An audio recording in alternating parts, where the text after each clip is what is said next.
Just over a month ago, the Miami Heat are in a game against the Chicago Bulls. They win, they go into the NBA playoffs as the 8th seed in the Eastern Conference. They lose, they go home, their season is over.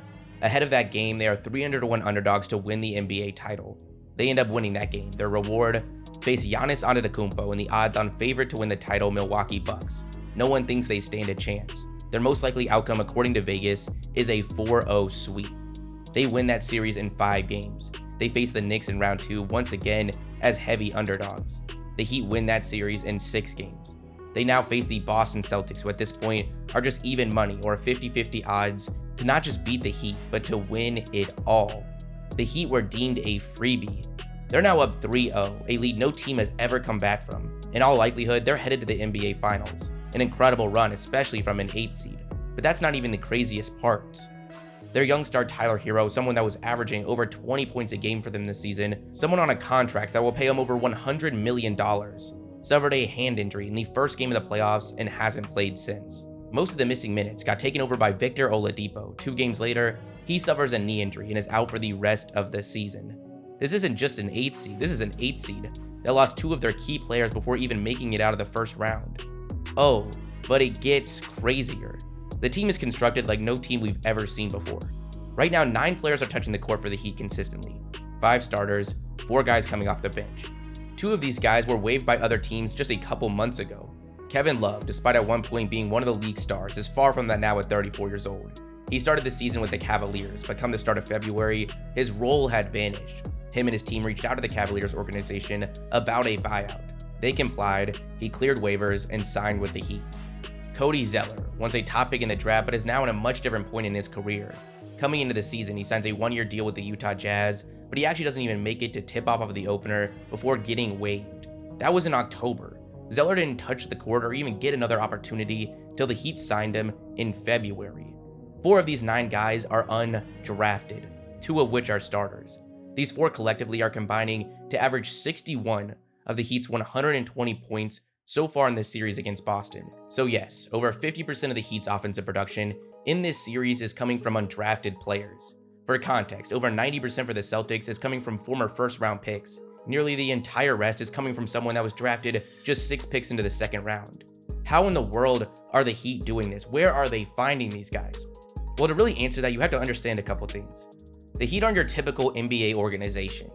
After a decade-long career that featured an NBA championship, Pat Riley became a broadcaster for the Lakers in the late 70s. But after head coach Jack McKinney suffered a nearly fatal bicycle accident, notorious Lakers owner John C. Riley, or Jerry Buss, brought Pat Riley onto the coaching staff, and shortly after, he would take over the head coaching duties. He would go on to lead them to 4 NBA titles, revolutionizing the game in many ways.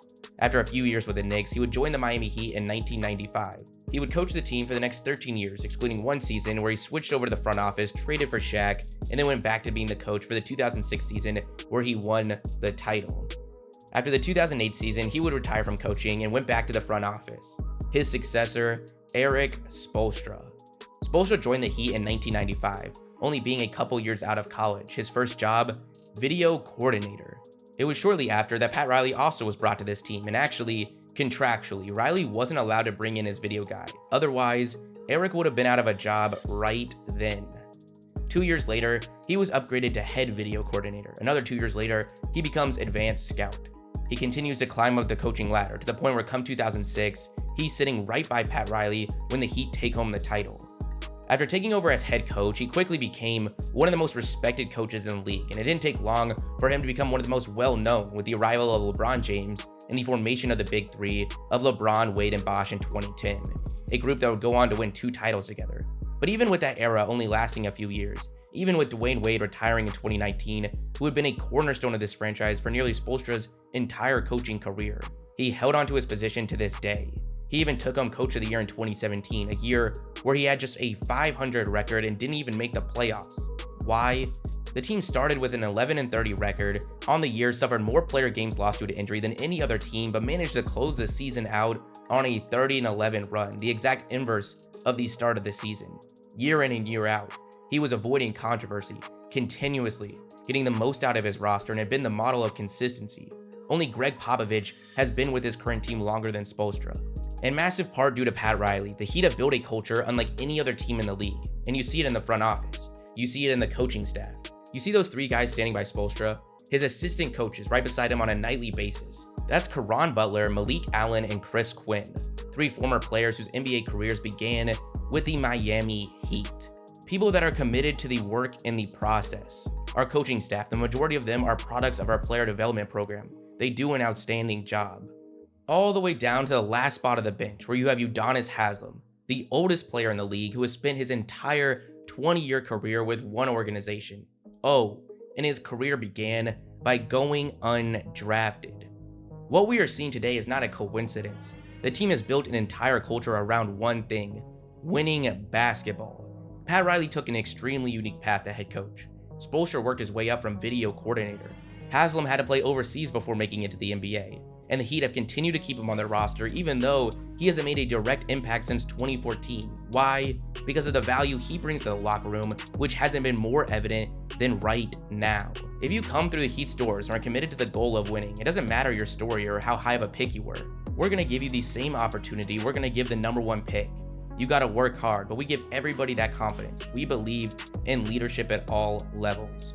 In fact, in Pat Riley's 26 drafts with this team, they've only ended the night with a player from the first round 11 times.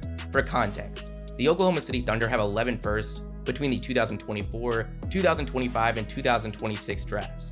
They have confidence in their eye for winners, and most importantly, their player development that is run by these same faces year in and year out.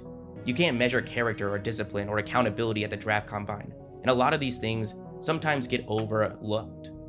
Gabe Vincent, the 6'2" guard, played his college ball at UC Santa Barbara. As a senior, he averaged just 12 points a game and went undrafted in 2018.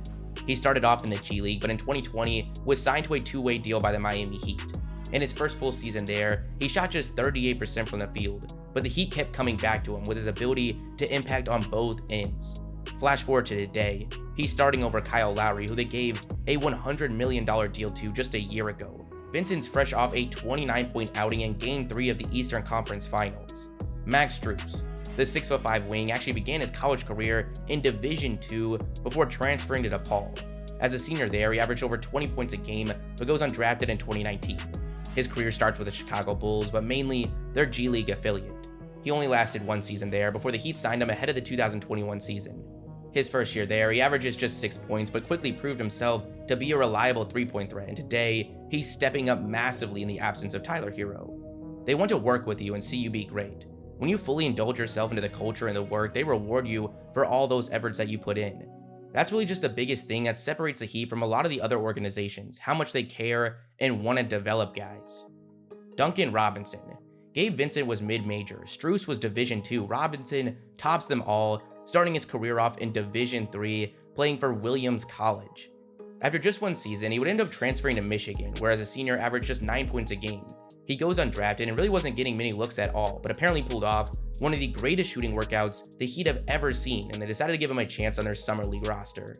There he would knock down 21 of his 38 3-point attempts. He then gets a chance with their G League affiliate, where he averages 21 points, shooting an insane 49% from 3, which apparently was only good enough for all G League 3rd team. The Heat bring him up to the main roster, and in his first year there, he averages 14 points, shooting 45% from 3, becoming a pivotal piece of their run to the finals in the bubble. After similar production the following season, they gave him a 5-year, $90 million extension, the highest ever for an undrafted player. But weirdly, things went pretty downhill after this. He quickly became one of the worst contracts in the league. His efficiency dropped, which comboed with his struggles on defense, saw his role go down to just 12 minutes a game during last year's playoffs.